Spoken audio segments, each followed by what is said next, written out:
Controversial plans have emerged to destroy Islam's second holiest site, that is the tomb of the Prophet Muhammad, and to have his body removed to an anonymous grave. His resting place in Medina, Saudi Arabia, is visited by millions of pilgrims every year and is seen as the second holiest site, second only to Kaaba, the famous black cube building in Mecca. But it has emerged that a Saudi Arabian academic has put forward contentious plans to remove his body on the grounds that worshipping his grave constitutes idolatry, which is banned by the religion.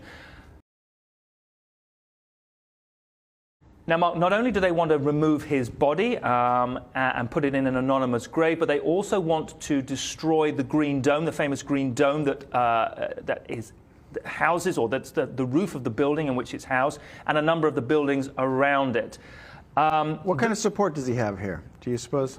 Well, it's been a 61-page document that has been submitted to the king and to the other people that supervise the building.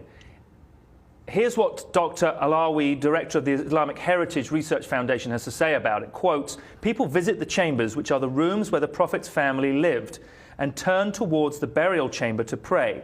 Now they want to prevent pilgrims from attending and venerating the tomb because they believe this is shirk or idolatry. But the only way that they can stop people visiting the Prophet is to get him out and into the cemetery." Now, there's no suggestion that this has been approved or that is going to be approved, but it's out there in sort of theological think space, if you like.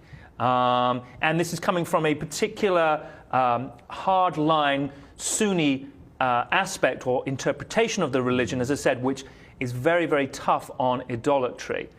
Now, all of this you may just sort of say, dismiss and say, well, it's just an aspect and it's one way of thinking.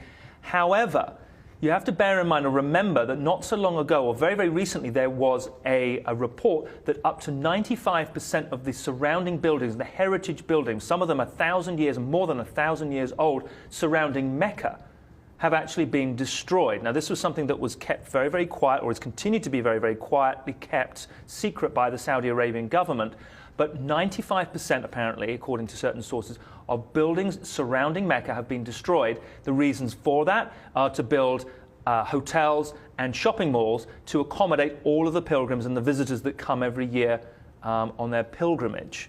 So it has my point being, it has a precedent. So the government is not averse to destroying heritage buildings and to destroying things that otherwise would be deeply associated with the faith.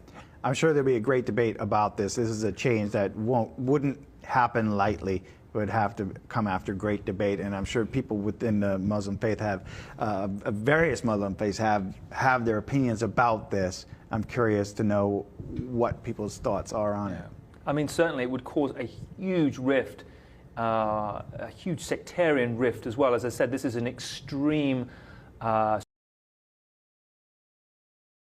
Sunni, or not extreme, I have to use my words carefully. This is a sort of hard-line interpretation of Sunni theology and theocracy, which does have support because King Abdullah himself is part of this, subscribes or is part of that particular way of interpreting the Sunni and the doctrine. So again, there is that sense that, listen, it's not going to happen tomorrow, but it is out there, and someone's proposed, a well-respected academic has proposed and submitted this document. So anyway, we will wait to see. Let us know your thoughts, whether you think, whether this does constitute idolatry. If it does constitute idolatry, is it something that really they should just, be a little bit more permissive about, or is the hardline approach that even the fact that it is Prophet Muhammad's tomb, should that be let slid, and really just more in terms of embracing the faith? Let us know your thoughts, and as always, subscribe to the Lib TV.